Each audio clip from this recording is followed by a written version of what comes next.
তুমি কি ভালোবাসো না? রেবতী বললে, বাসি বাসি বাসি, কিন্তু এই ঘর থেকে তুমি যাও। হঠাৎ ঘরের মধ্যে ঢুকে পড়ল পাঞ্জাবি প্রহরী। ভর্ৎসনার কণ্ঠে বললে, মাইজি বহুত শরম কি বাত হ্যায়, আব বাহার চলে যাইয়ে। রেবতী চেতন মনের অগোচরে ইলেকট্রিক ডাক ঘড়িতে কখন চাপ দিয়েছিল। পাঞ্জাবি রেবতীকে বলল, বাবুজি বেমানি মত করো। রেবতী নীলাকে জোর করে ঠেলে দিয়ে চৌকি থেকে উঠে পড়ল।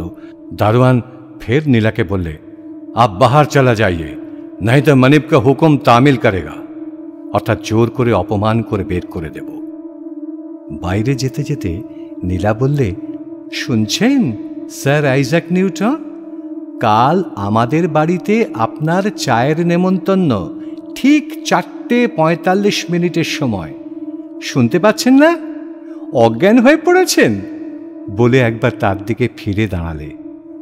বাষ্পার্দ্র কণ্ঠে উত্তর এলো, শুনেছি। পরের দিন সময়ের একটু ব্যতিক্রম হল না। চায়ের সভায় 4:45 রেবতী গিয়ে হাজির। একটা কোণ নিয়ে বসবার চেষ্টা করতেই সবাই উঠে পড়ল। বললে, আসুন আসুন ডক্টর ভট্টাচার্য, আপনার আসন এইখানে। ব্রজেন্দ্রবাবু প্রস্তাব করলেন ওকে জাগানি সভার সভাপতি পদে বরণ করা হোক। সমর্থন করলেন বঙ্কুবাবু। চারিদিকে করতালি ধ্বনি উঠল। সাহিত্যিক হরিদাসবাবু ডক্টর ভট্টাচার্যের ইন্টারন্যাশনাল খ্যাতির কথা ব্যাখ্যা করলেন। বললেন, রেবতীবাবুর নামের পালে হাওয়া লাগিয়ে আমাদের জাগানি ক্লাবের তরণী খেয়া দেবে পশ্চিম মহাসমুদ্রের ঘাটে ঘাটে। সভার ব্যবস্থাপকেরা রিপোর্টারদের কানে কানে গিয়ে বললে, উপমাগুলোর কোনোটা যেন রিপোর্ট থেকে বাদ না যায়। বক্তারা একে একে উঠে যখন বলতে লাগল, এতদিন পরে ডক্টর ভট্টাচার্য সায়েন্সের জয়তিলক ভারত মাতার কপালে পরিয়ে দিলেন, রেবতীর বুকটা ফুলে উঠল। নিজেকে প্রকাশমান দেখলে সভ্য জগতের মধ্য গগনে। রেবতীর মনে হল, এতদিন সে যেন একটা স্বপ্নের মধ্যে ছিল। স্বপ্নের গুটি গেছে খুলে, প্রজাপতি বেরিয়ে পড়েছে। আইমার পক্ষাঘাতের লক্ষণ দেখা দিয়েছে। মৃত্যুর আশঙ্কা আসন্ন। যে পর্যন্ত মৃত্যু না হয় সোহিনীকে তিনি কিছুতেই ছাড়বেন না। এই সুযোগটাকে দুহাত দিয়ে আঁকড়িয়ে ধরে নীলার উন্মত্ত যৌবন আলোড়িত হয়ে উঠছে। রেবতীর আসল কাজ গেছে বন্ধ হয়ে, ছিন্ন হয়ে গেছে ওর সমস্ত চিন্তাসূত্র। মন কেবলই অপেক্ষা করছে নীলা কখন আসবে। হঠাৎ পিছন থেকে ধরবে ওর চোখ টিপে, চৌকির হাতার উপর বসে বাঁ হাতে ধরবে ওর গলা জড়িয়ে। ল্যাবরেটরির দ্বারের বাইরে দিনরাত পাহারা চলছে, ভিতরে ভাঙা কাজ পড়ে রয়েছে, কারো দেখা নেই। ড্রয়িং রুমের সোফায় পা দুটো তুলে কুশনে হেলান দিয়ে নীলা। মেঝের উপর নীলার পায়ের কাছে ঠেস দিয়ে বসে আছে রেবতী। হাতে রয়েছে লেখন ভরা ফুলস্ক্যাপ। ওইসব মস্ত মস্ত সেন্টেন্স আর বড় বড় শব্দগুলো মুখস্থ করা আমার পক্ষে ভারী শক্ত হবে। ভারী তো শক্ত, তোমার কানের কাছে আউড়ে আউড়ে আমার তো সমস্তটা মুখস্থ হয়ে গেছে। আমার জীবনের সর্বোত্তম শুভ মুহূর্তে জাগানি সভা আমাকে যে অমরাবতীর মন্দার মাল্যে সমলঙ্কৃত করিলেন, গ্র্যান্ড। গুরুভার দীর্ঘ দেহকে সিঁড়ির উপর দিয়ে সশব্দে বহন করে সাহেবী পোশাকে ব্যাংকের ম্যানেজার ব্রজেন্দ্র হালদার মচ মচ শব্দে এসে উপস্থিত। বললেন, না, এ অসহ্য। যখনই আসি নীলাকে দখল করে বসে আছো, কাজ নেই, কর্ম নেই। নীলিকে তফাত করে রেখেছ আমাদের কাছ থেকে কাঁটা গাছের বেড়ার মতো। রেবতী সংকুচিত হয়ে বললে, আজ আমার একটু বিশেষ কাজ আছে, তাই। কাজ তো আছে, সেই ভরসাতেই তো এসেছিলুম।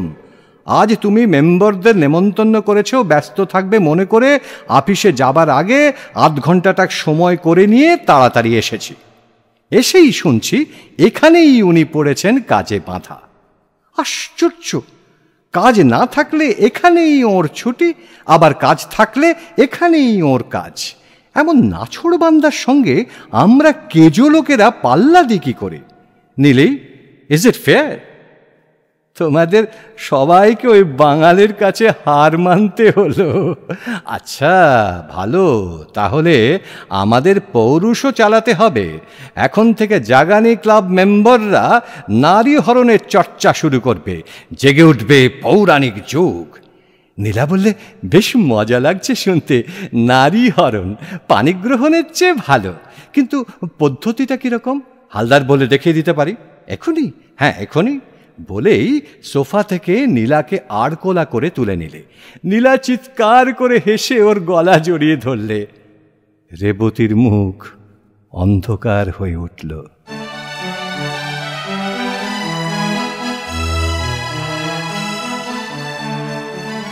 আজ সান্ধ্যভোজ একটা নামজাদা রেস্তোরাঁতে। নিমন্ত্রণকর্তা স্বয়ং রেবতী ভট্টাচার্য, তাঁর সম্মানিতা পার্শ্ববর্তিনী নীলা। সিনেমার বিখ্যাত নটি এসেছে গান গাইতে। টোস্ট প্রপোজ করতে উঠেছে বঙ্কু বিহারী।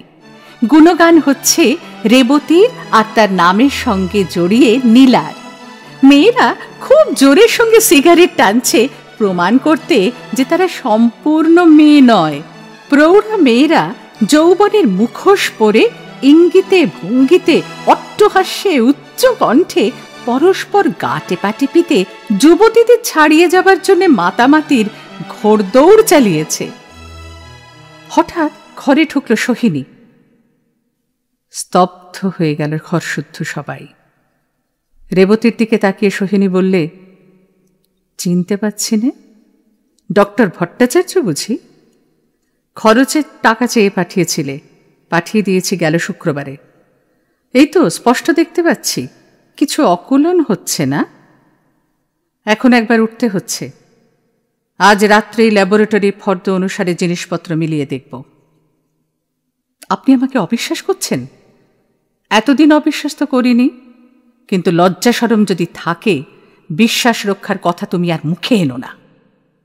রেবতী উঠতে যাচ্ছিল, নীলা তাকে কাপড় ধরে টেনে বসিয়ে দিলে।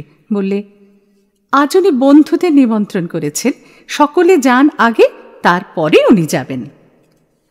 সোহিনী বললে, আচ্ছা, আমি ততক্ষণ এখানে বসে রইলাম। নাসিরুল্লাহ, তুমি দরজার কাছে হাজির থাকো। নীলা বললে, সে হতে পারবে না মা, আমাদের একটা গোপন পরামর্শ আছে, এখানে তোমার থাকা উচিত হবে না। দেখ নীলা, চাতুরীর পালা তুই সবে শুরু করেছিস, এখনো আমাকে ছাড়িয়ে যেতে পারবি নে। তোদের কিসের পরামর্শ সে খবর কি আমি পাইনি? বলে দিচ্ছি, তোদের সে পরামর্শের জন্যে আমারই থাকা সবচেয়ে দরকার। নীলা বললে, তুমি কি শুনেছ কার কাছে? খবর নেবার ফন্দি থাকে গর্তর সাপের মতো টাকার থলির মধ্যে। এখানে 3 জন আইনওয়ালা মিলে দলিলপত্র ঘেঁটে বের করতে চাও ল্যাবরেটরি ফান্ডে কোনো ছিদ্র আছে কিনা, তাই নয় কি নীলু? নীলা বললে, তা সত্যি কথা বলবো, বাবার অতখানি টাকায় তার মেয়ের কোনো শেয়ার থাকবে না, এটা অস্বাভাবিক, তাই সবাই সন্দেহ করে। সোহিনী চৌকি থেকে উঠে দাঁড়ালো, বললে, আসল সন্দেহের মূল আরো অনেক আগেকার দিনের। কে তোর বাপ? কার সম্পত্তির শেয়ার চাস? এমন লোকের তুই মেয়ে, এ কথা মুখে আনতে তোর লজ্জা করে না? নীলা লাফিয়ে উঠে বললে, কি বলছো মা? সত্যি কথা বলছি, তার কাছে কিছুই গোপন ছিল না, তিনি জানতেন সব। আমার কাছে যা পাবার তা তিনি সম্পূর্ণ পেয়েছেন, আজও পাবেন তা, আর কিছু তিনি গ্রাহ্য করেননি। ব্যারিস্টার ঘোষ বললে, আপনার মুখের কথা তো প্রমাণ নয়, সে কথা তিনি জানতেন, সকল কথা খোলসা করে তিনি দলিল রেজিস্ট্রি করে গেছেন। ওহে বঙ্কু, রাত হলো যে, আর কেন, চলো। পেশোয়ারির ভঙ্গি দেখে 65 জন অন্তর্ধান করলে। এমন সময় সুটকেস হাতে এসে উপস্থিত চৌধুরী। বললেন, তোমার টেলিগ্রাম পেয়ে ছুটে আসতে হলো। কি রে রেবি? রেবি, মুখখানা যে পার্চমেন্টের মতো সাদা হয়ে গেছে। ওরে খোকার দুধের বাটি গেল কোথায়? নীলাকে দেখে সোহিনী বললে, যিনি যোগাবেন তিনি যে ওই বসে আছেন।